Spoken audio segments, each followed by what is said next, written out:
The rule of show business is if it's the first week of my album release and you are saying either my name or my album title, you're helping. Taylor Swift's new album is not just bad as a concept, it is musically terrible. You ever look at something so over the top, so blatantly cash grabby that it makes you question reality for a second? Yeah, that's me staring at Taylor Swift's 34 different versions of the same album like I just unlocked a greed DLC for music. And don't get me wrong, I respect Taylor, brilliant artist, billion-dollar brain, but somewhere between artistic genius and Amazon flash sale, things got weird. So today we're breaking down 10 reasons why Taylor Swift's latest marketing move might not be good marketing. It might just be exploitation. Let's get into it.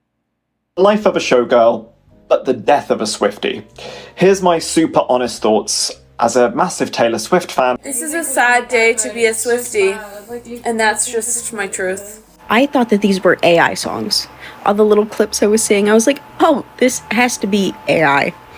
This can't be real. She didn't sing that. Did I girl boss too close to the sun? Ew! If you told me Gabby Hanna wrote this entire album, I would believe you. If you listen to the new Taylor Swift album with your ears, I think you're going to be happy, but if you listen with your brain, I think you're going to be confused. 1. The 34 variant madness. Taylor didn't just release an album, she launched a collectible card game. We're talking 18 CDs, 8 vinyls, 7 downloads, and even a cassette. Because nothing says innovation like 1980s technology. It's like Pokemon for rich adults. Gotta buy them all. But hey, maybe it's not about money. Maybe it's about art. Oh wait, about that. 2. The CEO artist paradox. Taylor Swift isn't just the artist anymore. She's the CEO of Taylor Swift Incorporated. And somewhere between writing lyrics and designing perfume-infused CDs, the focus shifted from songwriting to stock options. It's giving Forbes cover energy, not folklore energy. And if you thought that was a bit much, wait till you see how far she's willing to go for a limited edition. 3. The 6-hour sales stunt. So Taylor Swift didn't just release another deluxe version, she released one that was only available for 6.5 hours. 6 hours, that's not a release, that's a pop quiz. It's like, hey Swifties, hope you weren't at work, asleep, or living life because your favorite artist just dropped a new version while you were in line for coffee. And it's already gone. You either buy it now or forever hold your peace. Or more likely, forever hold your regret. This isn't marketing, this is emotional speedrunning. Let's be real, that's not creating excitement, that's creating panic. It's the same energy as a sneaker drop mixed with a doomsday clock. The message is clear, if you don't buy it right now, you're not a real fan. And that's where it starts to feel manipulative, because Taylor's not saying it directly. She doesn't have to. She's engineered the perfect psychological trap. Scarcity. The oldest trick in the corporate handbook. Make something temporarily rare, and people will buy 3. It's like turning fandom into a financial anxiety attack. You're not enjoying the music. You're refreshing the merch store like it's the stock market. And for what? A voice memo? A slightly different photo? A so punk on the internet version that vanishes before you can even finish your lunch break? Imagine if Beyonce dropped a version of Renaissance that expired faster than a Snapchat.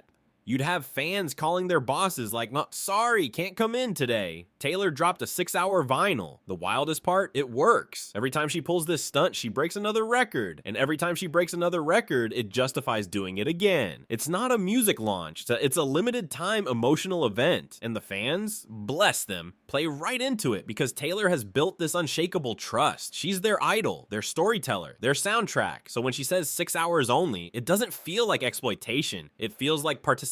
That's the scary part. We've officially reached a point where music isn't just art, it's urgency. You don't listen because you love it. You listen because you don't want to miss it. And if you thought that kind of FOMO fueled marketing was manipulative, wait till you hear what she's actually selling inside those exclusive versions.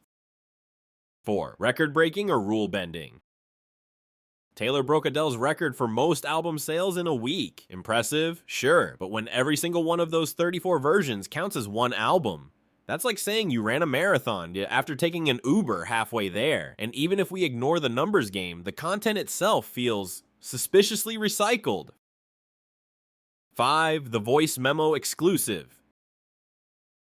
You'd think a deluxe version would come with, I don't know, unreleased songs, new visuals, maybe a bonus track. Nope, you get voice memos, actual voice memos. Bro, I get those for free every time my friend butt dials me. But don't worry, there's more, much more, and that's kind of the problem. 6. The art of drip feeding fans. Each version has just enough new content to make fans feel like they're missing out if they don't buy another one. It's not music anymore. It's microtransactions with a melody. Taylor isn't releasing albums. She's running an emotional subscription service. And speaking of subscriptions, let's talk about who's really paying the price here. 7. The fans are the cash cows.